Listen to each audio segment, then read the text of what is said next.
Magandang araw po sa inyo pong lahat. Hayaan niyo po na ibahagi ko sa inyo ngayong araw na ito ang isang devotion galing po sa salita po ng ating pong Panginoon. At pinagmagatan ko po ito, tanggapin ang katotohanan at lumaya. Nasabi po ng Panginoon sa aklat po ng 1, chapter 8, verse 32, malalaman mo ang katotohanan at ang katotohanan ang magpapalaya sa iyo. Karamihan po sa atin ay hindi po gusto ang katotohanan tungkol sa atin pong mga sarili. Gustong-gusto po natin na ituro yung mga pagkukulang po ng ibang mga tao. Ngunit pagdating po sa sarili natin, iniiwan po natin yung katotohanan. Itinatanggi po natin yung katotohanan. Minsan pa nga ipinipeke natin ito. Ngunit ang katotohanan, bagamat masakit sa una, ang nagdudulot po ng kalayaan at kagalingan sa atin. Sabi nga ng Panginoon, sa binasa po natin, malalaman daw po natin yung katotohanan at ang katotohanan ang siya pong magpapalaya sa atin. Ngunit, paano tayo magiging tapat? Lalo na sa atin pong mga sarili. Ang pagpapakumbaba po ay ang susi dito sa bagay po na ito. Nasabi po ni Santiago, sinasalungat po ng Diyos ang mga palalo, ngunit nagbibigay po siya ng biyaya, nagbibigay po siya ng grasya sa mga taong mga mapagpakumbaba. Nakasulat po yun sa Santiago chapter 4, verse 6. Ang biyaya po ng Diyos ay nagbibigay sa atin ng kapangyarihan na magbago. Ngunit upang mangyari at matanggap po natin ang biyaya ng Diyos, kailangan po nating aminin yung apat na katotohanan tungkol sa ating mga sarili. Una, aminin po natin na tayo po ay broken. Lahat tayo sira. At nabubuhay po tayo sa sirang mundo. Dito sa fallen world na ito, kung saan wala pong perpekto. Hindi perpekto ang ekonomiya, hindi perpekto ang mga namumuno sa atin sa ating bansa, hindi perpekto ang mga relasyon o maging sa atin pong mga sarili.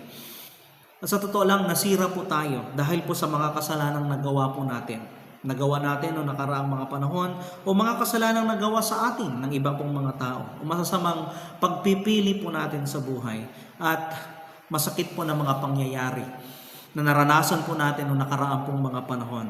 At ang pag-amin po dito ay nangangailangan po ng pagpapakumbaba, mga kapatid.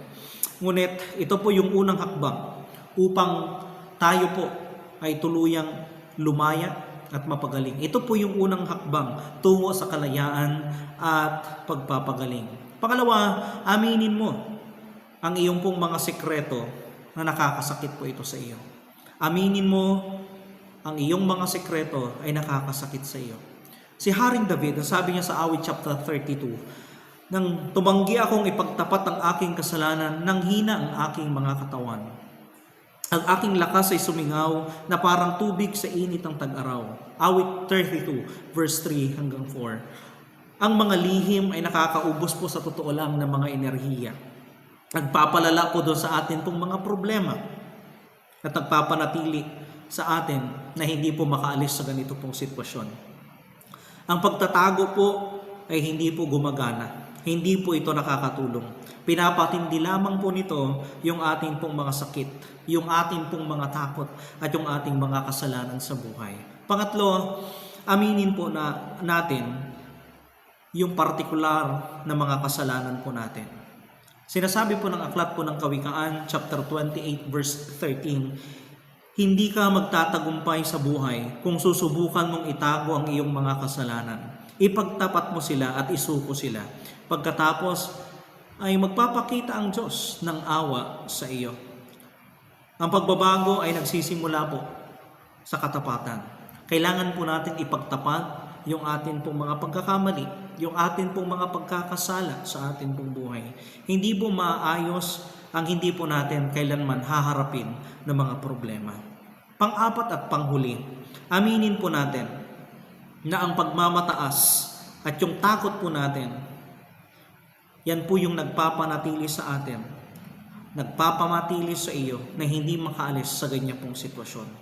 Tulad po ni Adan sa Biblia, nung nandun po siya sa hardin ng Eden, nagtago, kagaya po niya, nagtatago tayo. Nagpapanggap tayo dahil Natatakot tayong malantan. Ang sabi ng pagmamataas, ayokong may makakaalam ng aking mga kahinaan. At bumulong sa takot, paano kung alam nila? Pinipigil po tayo nitong cycle po na ito. Na lumago, gumaling, at maging kung sino po tayo. Narito po yung katotohanan. Kung hindi mabaho yung iyong kabulukan, ay hindi po nangangahulugan na wala po ito. Lahat tayo ay sira. Lahat tayo ay hindi perpekto. Kaya itigil na po natin yung pagkukunwari. At yung simulan po natin na harapin itong mga bagay po na ito. Kapag buong kababaang loob po natin na inamin na wala ang lahat ng ito sa atin, para binubuksan po natin ang isang pintuan doon sa grasya, doon sa biyaya, doon sa pagpapala, doon po sa pagpapagaling at pagbabago ng Diyos sa ating pong buhay. Ngayon, ang tanong ko po, natanggap nyo na po ba? Natanggap mo na ba ang kapatawaran ng Diyos? Kaibigan, ano man ang nagawa mo, o nasaan ka man sa panahon na ito, mayroon kang isang lugar na sa walang hanggang pamilya. Pamilya po ng Diyos na walang hanggang na handa at naghihintay para sa iyo. Bukas po ang imbitasyon. Baniwala ka at tanggapin lamang ito. Kung nais mo ng kapatawaran ng ating pong Panginoon, maaari kang sumunod sa maikling panalangin na ito ng pagsisisi at pagtanggap sa ating pong Panginoon ngayon pong gabi pong ito, upang maranasan po ninyo ang pagpapatawad ng ating pong Panginoon. Sumunod ka. Ganito ang sabihin mo. Mahal na Diyos, alam ko po na kapag namatay ako, magbibigay sulit ako patungkol sa aking buhay. Alam kong nagkasala ako sa inyo at namuhay ako sa aking mga plano at hindi po ayon sa iyo pong plano. Gusto ko pong baguhin ang mga bagay na ito. Simula ngayon, nais kong talikuran ang aking mga kasalanan at bumaling sa inyo. Salamat sa pagpapadala kay Jesus para mamatay para sa lahat ng nagawa kong mga kasalanan. Kaya, hindi ko na kailangan pang bayaran ang lahat ng aking mga kasalanan. Alam kong hindi ako karapat-dapat sa iyong kapatawaran.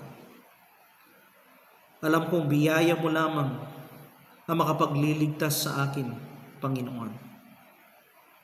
Hinding-hindi ako magiging sapat para makapasok sa isang perpektong lugar sa langit. Jesus, salamat sa pagmamahal mo sa akin. Kaya naman kinuha mo ang lahat ng aking mga kasalanan patungo sa iyong sarili. Ginawa mo akong katanggap-tanggap para sa langit. At buong pagpapakumbabang hinihiling ko sa iyo, iligtas mo ako. Naniniwala ako sa iyo, Jesus.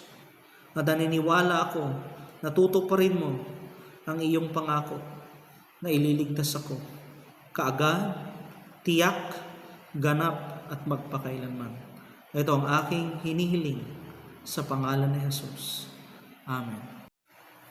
Marami pong salamat sa inyo pong pagsama, pakikinig sa mensahe po ng Panginoon sa devotion po na ito. Pagpalain po kayo ng ating pong Panginoon.